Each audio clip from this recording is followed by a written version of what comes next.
পথ হারিয়ে ফেললেই বুঝতে পারবেন যে নতুন পথ কিভাবে বানাতে হয়। কিছু মানুষকে জীবন থেকে হারালে তবেই আপনি বুঝবেন যে আপনার আপনজনকে। এই ভয়ের কারণে ভীত হয়ে থাকবেন না। এই তারা নক্ষত্র অন্ধকারের অভাবে গুরুত্ব হারায়। শিবকেও মহাদেব হওয়ার জন্য বিষপান করতে হয়েছিল। প্রত্যেক পরিস্থিতি, প্রত্যেক সাফল্য আপনার পরীক্ষা নেবে। তাতে উত্তীর্ণ হওয়া হলো আপনার কর্ম। যখনই আপনি ভয় পাবেন বা সংকটের সম্মুখীন হবেন, তখন সাহসের সাথে তার সম্মুখীন হন। মনে রাখবেন, যে সম্মুখীন হতে জানে, সাফল্য তার সাথে সবসময় থাকে। আসুন আর আমার সাথে ভালোবেসে বলুন, রাধা রাধা। আমাদের হাতটা দেখুন। এই হাতে 5টা আঙুল আছে, যা ভিন্ন ভিন্ন ধরনের। একরকম কেন নয়? কারণ হলো প্রত্যেকের নিজের নিজের গুরুত্ব আছে, নিজের নিজের মাহাত্ম্য আছে। এরা ভিন্ন, তাই একত্রিত হয়ে মুষ্টিবদ্ধ করা সম্ভব, যার দ্বারা আমরা আত্মরক্ষাও করতে পারি, আবার আক্রমণও করতে পারি। যদি 5টি আঙুল সমান হতো, তাহলে মুষ্টিবদ্ধ হতে পারত না, নিজেদের মধ্যে বিভ্রান্তির সৃষ্টি করত। এবার এরকমই কিছু আমাদের সংসারেও হয়। আমাদের দেশ, যেখানে একটি ভূমির ওপর ভিন্ন ভিন্ন ধর্মের মানুষ বাস করেন, ভিন্ন ভিন্ন জাতি, ভিন্ন ধর্ম, ভিন্ন ভাষা। কিন্তু যদি আমরা এটা ভাবি যে কিভাবে এই দেশকে কল্যাণের পথে নিয়ে যাওয়া যায়, কিভাবে এর বিকাশ করা সম্ভব, তাহলে আমাদের একত্রিত হওয়া শিখতে হবে। যেইভাবে 5টা আঙুল একত্রিত হয়, মুষ্টিবদ্ধ হয়, সেইভাবেই আপনার যে ভাষাই হোক, যে ধর্মই হোক, যে জাতি হোক না কেন, ঠিক আছে, আবশ্যক হলো আপনার নিজের কর্মভূমির সাথে, আপনার ধরিত্রীর সাথে যুক্ত থাকা, সাথে থাকা। তবেই দেশের উন্নয়ন সম্ভব। তবেই এই দেশ স্বতন্ত্র থাকবে, সফল হবে, আর এই মন প্রসন্ন হয়ে বলবে, রাধা রাধা। যদি আমি আমার চোখ বেঁধে কোনো একটা নির্দিষ্ট দিকে নিজের সমস্ত শক্তি প্রয়োগ করে ছুটে যাই, তাহলে কি হবে? আমি কোথাও ধাক্কা খেতে পারি, নিজের ক্ষতি করতে পারি, কোথাও পড়ে যেতে পারি, তাই না? অর্থাৎ এটা নিশ্চিত এই কাজ আমার করা উচিত নয়।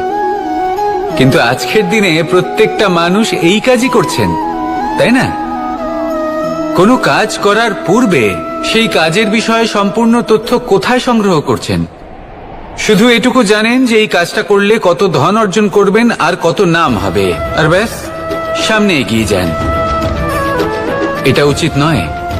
পূর্ণরূপে যে কোনো কাজ করার আগেই সেই কাজের বিশ্লেষণ করে নেওয়া উচিত, তা বুঝে নেওয়া উচিত, এবং সেই বিষয়ে অবশ্যই খেয়াল রাখা উচিত যে আপনার শরীর এবং আপনার মন এই কাজ করার জন্য কি প্রস্তুত রয়েছে। যদি তা না হয়, তাহলে প্রথমে নিজেকে শুধরে নিন, তারপরে সেই কাজ করুন। যদি এইভাবে জীবনে সামনে এগোন, তাহলে সাফল্যের সম্ভাবনা জীবনে অনেক বেশি বেড়ে যাবে। তাহলে এটাই করুন, আর আমার সাথে ভালোবেসে বলুন, রাধা রাধা। এই সংসারে সাফল্য লাভ করার জন্য জ্ঞানের প্রয়োজন হয়, পরিশ্রমের প্রয়োজন হয়, দৃঢ় নিষ্ঠার প্রয়োজন হয়, নিরন্তর চেষ্টা করা প্রয়োজনীয়। কিন্তু আরো কিছু আছে যা অত্যন্ত প্রয়োজনীয় এবং গুরুত্বপূর্ণ। তা হলো ভালো বন্ধু। তাদের থাকা অত্যন্ত প্রয়োজনীয়। যদি ভালো বন্ধু থাকে, তাহলে সময় এলে তারা ঢাল হয়ে আপনাকে সুরক্ষা করবেন। সময় এলে অস্ত্রের মতো শত্রুকে সংহারও করবেন। যদি তিনি জ্ঞানী হন, তাদের মধ্যে সদ্গুণ থাকে, তাহলে এই সব গুণ আপনার মধ্যেও প্রবেশ করবে। তাহলে সাফল্যের জন্য ভালো বন্ধু পাওয়া অত্যন্ত প্রয়োজনীয়। কিন্তু শুধু বন্ধু কেন, ভালো শত্রুও থাকা প্রয়োজনীয়। এবার আপনি ভাববেন, আমি কি বললাম? যদি আপনার জীবনেও ভালো অর্থাৎ শক্তিশালী শত্রু থাকে, তাহলে আপনিও শক্তিশালী হতে থাকবেন। এই শত্রু আপনাকে প্রেরিত করবে আরো বেশি শক্তিশালী হয়ে ওঠার। কখনো কোনো হরিণকে দেখুন, তীব্র গতিতে দৌড়তে থাকে। কেন তীব্র গতিতে দৌড়য়? এই কারণে নয় যে কোথাও তার জন্য মধুর ঘাস অপেক্ষা করে রয়েছে, না। সে এই কারণে তীব্র গতিতে দৌড়য় কারণ সেটা না করলে তার পেছনে একটি সিংহ আছে যে ওকে নিজের ভোজন করে ফেলবে। তাই জীবনে বিপদ, সংকট, এই সবকিছুও হলো অত্যন্ত গুরুত্বপূর্ণ। তার সম্মুখীন হতে শিখুন আর আমার সাথে ভালোবেসে বলুন, রাধা রাধা রাধা।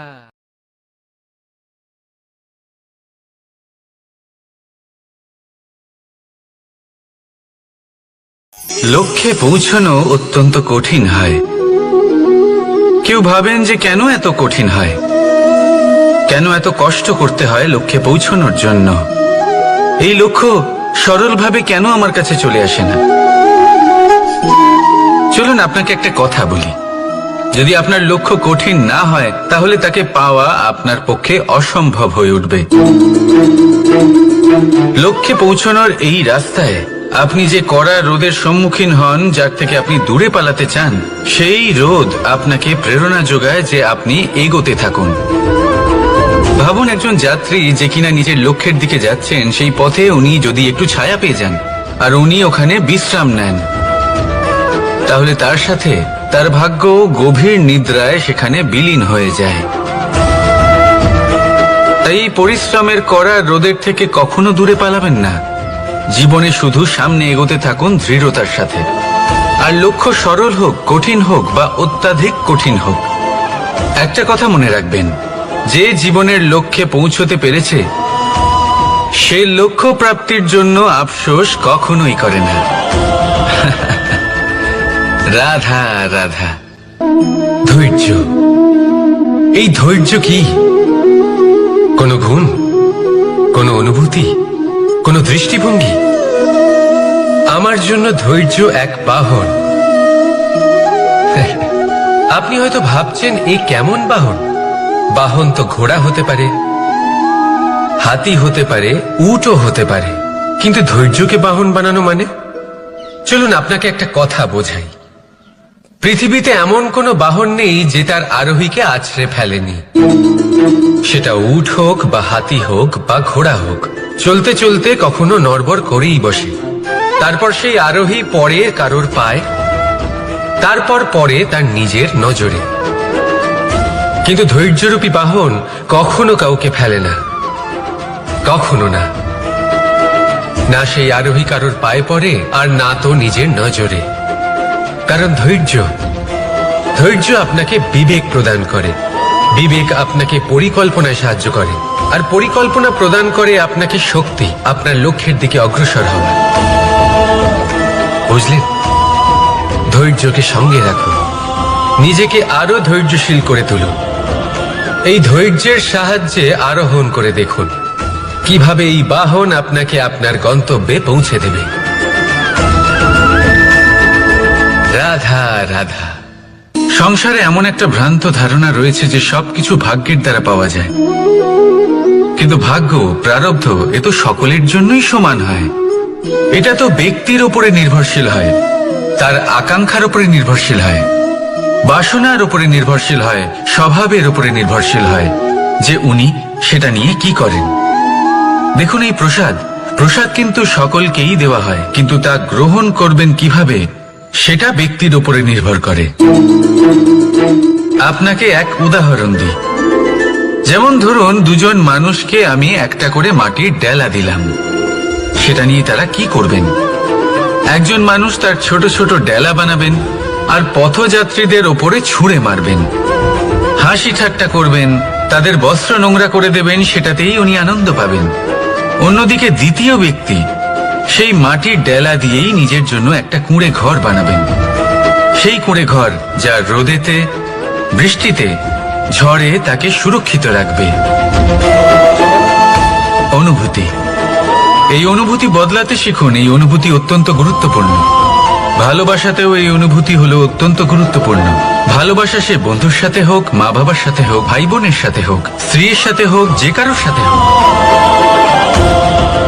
মনে রাখবেন, এই হলো সেই অনুভূতি যা আপনার ভাগ্য নির্ধারণ করে থাকে। তাহলে আসুন আমার সাথে প্রেমের অনুভূতি নিয়ে বলুন, রাধা রাধা। লক্ষ্য, পথ আর সাফল্য, এই তিনটেই একে অপরের সাথে জড়িত, কিন্তু অনেকবার মানুষ এদের ঠিকভাবে বুঝতে পারেন না। তারা ভাবেন যে যেরকম লক্ষ্য হবে সেরকমই পথ হবে, সেই মতোই লক্ষ্য কঠিন হলে পথ কঠিন হবে, লক্ষ্য সরল হলে পথও সরল হবে। যদি আপনাকে আসল সত্যের সাথে অবগত করাই, তাহলে দেখবেন সবকিছুই এর উল্টো। লক্ষ্য নিজের পথ বানায় না, পথ সেটাই যেটা আপনি স্বয়ং নির্বাচন করে আপনি নিজে বানান। সেই অনুসারেই আপনি আপনার লক্ষ্যে পৌঁছতে পারবেন।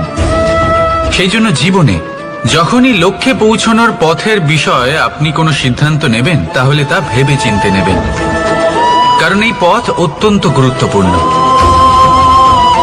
পথ যদি শুভ হয়, তাহলে লক্ষ্য আপনা থেকেই শুভ হয়ে যায়। তাহলে আসুন আমার সাথে ভালোবেসে বলুন, রাধা রাধা। ভাগ্য আর কর্ম, এই দুই এমন শব্দ যাকে ঘিরে সমগ্র সংসার।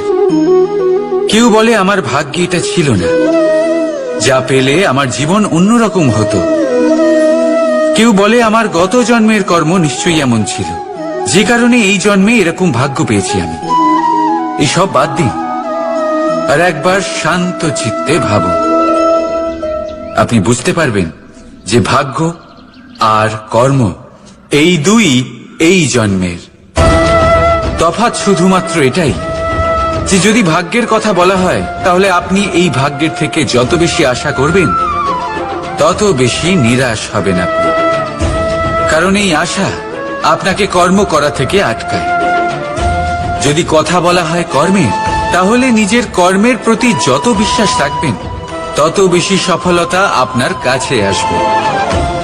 তাই একটা কথা মনে রাখবেন, ভাগ্য আপনার কর্ম নির্ধারণ করে না, কিন্তু আপনার কর্ম আপনার ভাগ্যকে অবশ্যই নির্ধারণ করে। রাধা রাধা নাম কত সাধারণ একটা বিষয়। প্রত্যেক মানুষ যে জন্ম নেয়, তাকে একটা নাম দেওয়া হয়, যা সে পেয়ে থাকে তার মাতা পিতার দ্বারা, না হলে তার গুরুর দ্বারা, বা কোনো আত্মীয়ের দ্বারা, বা কোনো কাছের মানুষের দ্বারা। এই নামের সাথেই সে আস্তে আস্তে বেড়ে ওঠে। কিন্তু এটাই কি সেই নাম? এই নামই কি সবকিছু? কখনোই নয়। একটা নাম সেটা যা আপনি জন্মের সময় লাভ করেন, যে নামে আপনি কর্মের পথে অগ্রসর হন। আরও একটা নাম সেটা যা আপনি আপনার কর্মের দ্বারা অর্জন করেন, আর এই নামেই আপনাকে সবাই যুগ যুগ ধরে মনে রাখে। আপনার আসল নাম সেটা নয় যা আপনাকে জন্মের সময় দেওয়া হয়েছিল। আপনার আসল নাম সেটা যেটা আপনি আপনার কর্ম দ্বারা লাভ করেছেন, কারণ সেই লাভের পেছনে প্রচুর প্রয়াস লুকিয়ে থাকে, অনেক পরিশ্রম লুকিয়ে থাকে। কিন্তু যদি আপনি চান যে মানুষ আপনার নাম মনে রাখে, তাহলে আপনাকে কর্মের পথে অগ্রসর হতেই হবে। শুভ কর্ম করতে হবে, অনর্গল চেষ্টা করে যেতে হবে, মহান কাজ করতে হবে। আর বিশ্বাস করুন, আপনি একটা মহান নামের ফল অবশ্যই লাভ করবেন। রাধা রাধা। আমি এখানে একা এই বনে বসে আছি, বাঁশি বাজাচ্ছি। কার জন্য? কে আছেন এখানে? কেউ নেই। আমার প্রজা, আমার রাজ্য, আমার পরিবার আমার থেকে অনেক দূরে আছেন। আমি এখানে একা এই বনে বসে এই আকাশের এই রঙের, গাছের এই সব ফলের, মাটির সুবাসের আনন্দ উপভোগ করছি। কেন? আমি হলাম দ্বারকাধীশ। এমন কি রাজকীয় বা ভৌতিক সুখ রয়েছে যে আমি ওখানে পেতে পারি না? সবকিছুই পেতে পারি, তাও এখানে বনে একা বসে আছি। কোন সুখ খুঁজে চলেছি? একা থাকার সুখ। আমরা প্রত্যেকদিন অনেক মানুষের সাথে, চিন্তাধারার সাথে, কর্মের সাথে, পরিস্থিতির সাথে, সুখ দুঃখের দ্বারা বেষ্টিত থাকি। জীবনের এই চক্রে আমরা জড়িয়ে পড়তে থাকি। যতই আমরা এই সমস্যার সমাধান করি, আমরা ততই এতে জড়িয়ে পড়ি। আমরা এতটাই জড়িয়ে পড়ি যে যখন আমরা আয়নায় নিজেদের দেখি, তখন আমরা নিজেদের চিনতেই পারি না। এমন মনে হয় যেন আমরা নিজেদের হারিয়ে ফেলেছি। সেই জন্য প্রত্যেক দিন আপনি কিছু সময় নিজের সাথে কাটান একান্তে। এটা অত্যন্ত আবশ্যক। নিজের অস্তিত্বের গভীরে গিয়ে দেখতে শিখুন, নিজেকে বুঝুন। অদ্ভুত শান্তির অনুভূতি হবে। যেমন এই বায়ু, এই বৃক্ষ, এই পুষ্প, এই নিসর্গ, এদের মতো আপনিও কখনো একলা হতে শিখুন। কখনো নিসর্গের একটা অংশ হয়ে দেখুন। এই মন প্রসন্ন হয়ে বলবে, রাধা। একবার একটা শেয়াল বনে বিচরণ করছিল। ও একটা ছোট্ট শাবক দেখতে পেল। ও ভাবলো, আজ একেই আমি খাবার হিসেবে গ্রহণ করব। আশেপাশে দেখলো কেউ দেখছে না, তো কেউ ছিল না। আর সেই শাবকের ওপর আক্রমণ করলো, যা হলো একটা ঘোর অপরাধ। বনের নিয়ম অনুসারে আপনি কখনোই শাবকের উপর আক্রমণ করতে পারেন না। তারপর এই খবরটা যখন রাজা সিংহ জানতে পারলেন, সভার আয়োজন করলেন।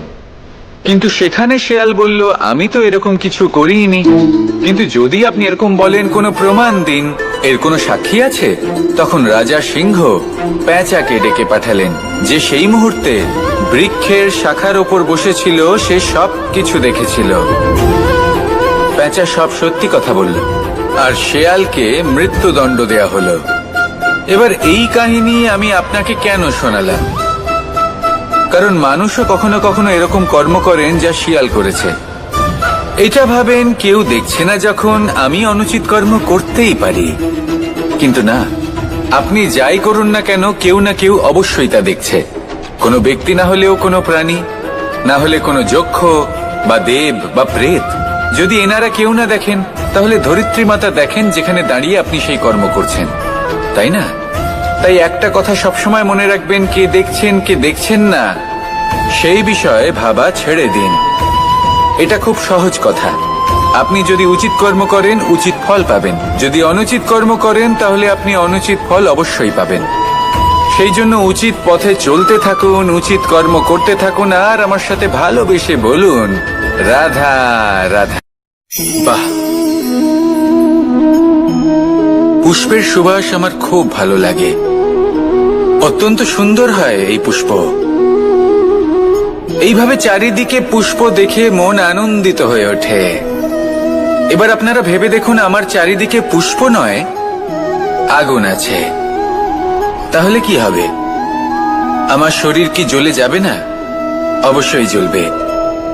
শরীরকে কি আগুনের তাপ সহ্য করতে হবে না? অবশ্যই সহ্য করতে হবে। এটাই হলো প্রকৃতির নিয়ম। এই নিয়ম কিন্তু আমরা সবাই জানি, কিন্তু আমাদের মধ্যে বেশিরভাগ মানুষ এই বিভ্রান্তি নিয়ে বাঁচি যে এই যে প্রকৃতির নিয়ম, তা আমার ওপর প্রযোজ্য নয়। তা কিন্তু নয়। আমাদের চতুর্দিকে এই যে নিসর্গ রয়েছে, আমরা তার কতটা ক্ষতি করি সেটা একবার ভেবে দেখুন। আমরা বনাঞ্চল জ্বালিয়ে দিই, বায়ু দূষিত করি, জল দূষিত করি, প্রাণীদের হত্যা আমরা করি। কেন? এই নিসর্গ আমরা নষ্ট করি, যদিও আমরা জানি যে আমরাও হলাম এই নিসর্গেরই অংশ। এবার দেখুন, শরীরের কোনো অংশে যদি আগুন ধরান, আস্তে আস্তে সমস্ত শরীরও জ্বলে যাবে।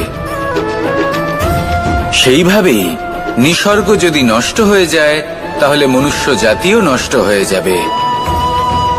তাই এই যে নিসর্গ আপনি দেখছেন, এই পুষ্প, এই বৃক্ষ, বায়ু, জল, এদের সকলকে রক্ষা করুন, নষ্ট নয়।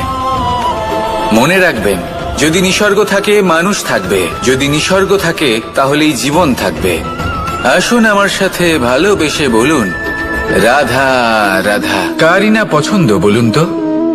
অত্যন্ত সুস্বাদু হয় এই মধু, মিষ্টি খেতে হয় এবং তা শক্তিও প্রদান করে।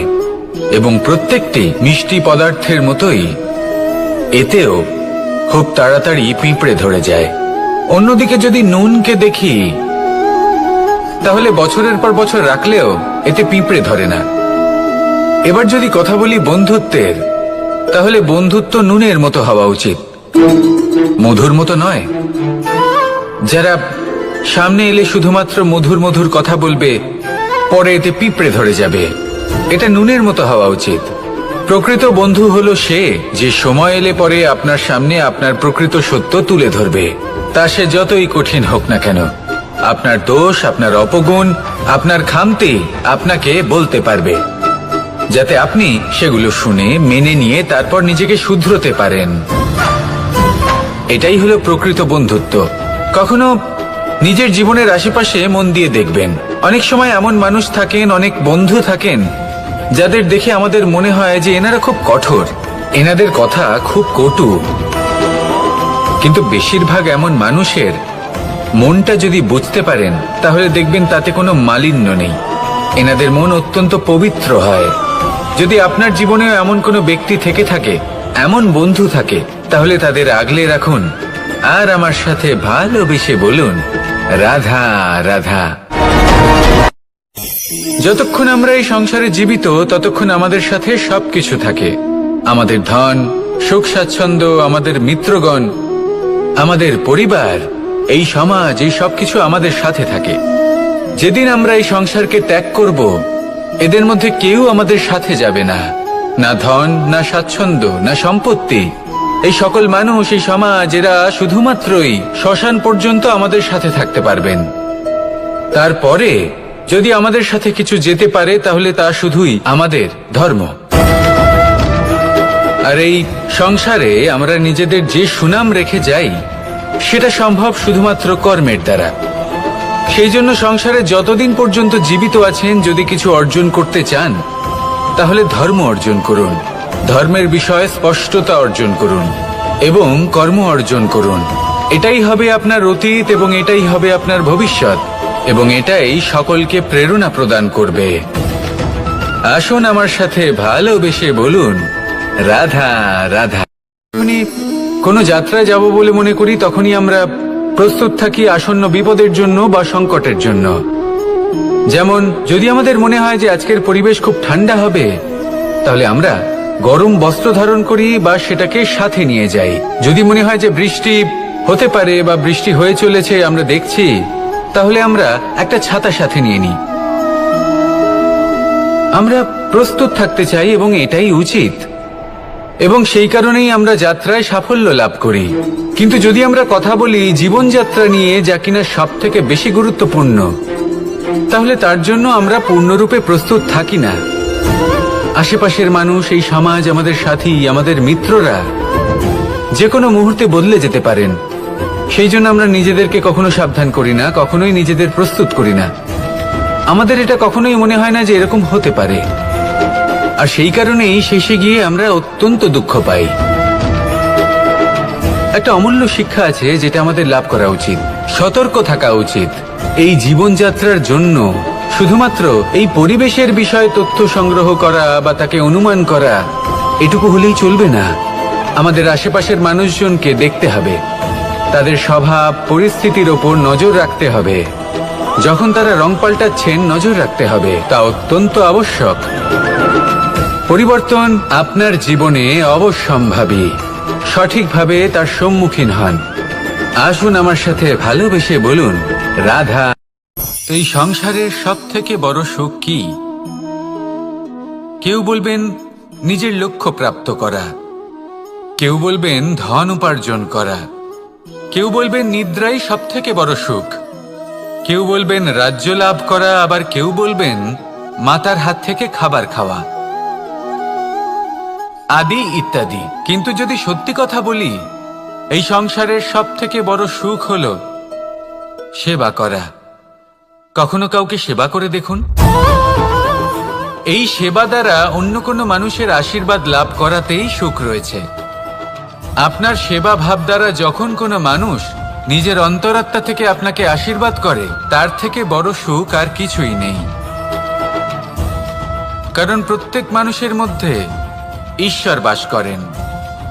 নরের সেবাই হলো নারায়ণের সেবা। নিষ্কাম সেবা করাই হলো সব থেকে বড় সুখ। তাই নিজের অন্তরে সেবার এই ভাব জাগ্রত করুন। যে সুখের কথা আমি বলছি, সেই সুখ অনুভব করেই দেখুন। এই মন সুপ্রসন্ন হয়ে বলবে, রাধা রাধা। বাহ, পুষ্পের সুবাস আমার খুব ভালো লাগে। অত্যন্ত সুন্দর হয় এই পুষ্প। এইভাবে চারিদিকে পুষ্প দেখে মন আনন্দিত হয়ে ওঠে। এবার আপনারা ভেবে দেখুন, আমার চারিদিকে পুষ্প নয়, আগুন আছে। তাহলে কি হবে? আমার শরীর কি জ্বলে যাবে না? অবশ্যই জ্বলবে। শরীরকে কি আগুনের তাপ সহ্য করতে হবে না? অবশ্যই সহ্য করতে হবে। এটাই হলো প্রকৃতির নিয়ম। এই নিয়ম কিন্তু আমরা সবাই জানি, কিন্তু আমাদের মধ্যে বেশিরভাগ মানুষ এই বিভ্রান্তি নিয়ে বাঁচি যে এই যে প্রকৃতির নিয়ম, তা আমার ওপর প্রযোজ্য নয়। তা কিন্তু নয়। আমাদের চতুর্দিকে এই যে নিসর্গ রয়েছে, আমরা তার কতটা ক্ষতি করি সেটা একবার ভেবে দেখুন। আমরা বনাঞ্চল জ্বালিয়ে দিই, বায়ু দূষিত করি, জল দূষিত করি, প্রাণীদের হত্যা আমরা করি। কেন? এই নিসর্গ আমরা নষ্ট করি, যদিও আমরা জানি যে আমরাও হলাম এই নিসর্গেরই অংশ। এবার দেখুন, শরীরের কোনো অংশে যদি আগুন ধরান, আস্তে আস্তে সমস্ত শরীরও জ্বলে যাবে। সেইভাবেই নিসর্গ যদি নষ্ট হয়ে যায়, তাহলে মনুষ্য জাতিও নষ্ট হয়ে যাবে। তাই এই যে নিসর্গ আপনি দেখছেন, এই পুষ্প, এই বৃক্ষ, বায়ু, জল, এদের সকলকে রক্ষা করুন, নষ্ট নয়। মনে রাখবেন, যদি নিসর্গ থাকে মানুষ থাকবে, যদি নিসর্গ থাকে তাহলেই জীবন থাকবে। আসুন আমার সাথে ভালোবেসে বলুন, রাধা রাধা। সমস্ত মানুষের জীবন কিছুটা সমান হয়। মানুষ জন্মগ্রহণ করে, তারপর চলতে শেখে, জীবনে এগিয়ে চলে, বার্ধক্য লাভ করে, তারপর সমাপ্ত হয়ে যায়। কিন্তু সেই ব্যক্তিরা কারা যারা প্রকৃত অর্থে মনুষ্য জীবন যাপন করেন? এনারা হলেন সেই ব্যক্তি যারা পড়ে গেলেও আবার উঠে দাঁড়ানোর চেষ্টা করেন, নিজের ভেঙে পড়া অস্তিত্বকে আগলে নিয়ে আবার একটা আকার দেওয়ার চেষ্টা করেন, ভগ্ন আশাকে আবার একটা নতুন দিশা দেন। অসফল হওয়ার পরেও থামেন না, আবার এগোতে থাকেন। অসফল হওয়ার পরে যদি আপনি থেমে যান, তাহলে সাফল্য আপনার সামনে অপেক্ষা করে, কিন্তু আপনি তা দেখতে পান না। তাই জীবনের সংঘর্ষে অংশগ্রহণ করতে শিখুন। জীবনের সংঘর্ষ থেকে পালাবেন না। আসুন আমার সাথে ভালোবেসে বলুন, রাধা রাধা। একবার একটা শেয়াল বনে বিচরণ করছিল। ও একটা ছোট্ট শাবক দেখতে পেল। ও ভাবলো, আজ একেই আমি খাবার হিসেবে গ্রহণ করব। আশেপাশে দেখলো কেউ দেখছে না তো, কেউ ছিল না, আর সেই শাবকের ওপর আক্রমণ করল, যা হলো একটা ঘোর অপরাধ। বনের নিয়ম অনুসারে আপনি কখনোই শাবকের উপর আক্রমণ করতে পারেন না। তারপর এই খবরটা যখন রাজা সিংহ জানতে পারলেন, সভার আয়োজন করলেন। কিন্তু সেখানে শেয়াল বলল, আমি তো এরকম কিছু করিনি। কিন্তু যদি আপনি এরকম বলেন, কোনো প্রমাণ দিন, এর কোনো সাক্ষী আছে? তখন রাজা সিংহ পেঁচাকে ডেকে পাঠালেন, যে সেই মুহূর্তে বৃক্ষের শাখার ওপর বসেছিল, সে সব কিছু দেখেছিল। পেঁচা সব সত্যি কথা বলল, আর শেয়ালকে মৃত্যুদণ্ড দেয়া হলো। এবার এই কাহিনী আমি আপনাকে কেন শোনালাম? কারণ মানুষও কখনো কখনো এরকম কর্ম করেন যা শিয়াল করেছে। এটা ভাবেন কেউ দেখছে না, যখন আমি অনুচিত কর্ম করতেই পারি। কিন্তু না, আপনি যাই করুন না কেন, কেউ না কেউ অবশ্যই তা দেখছে।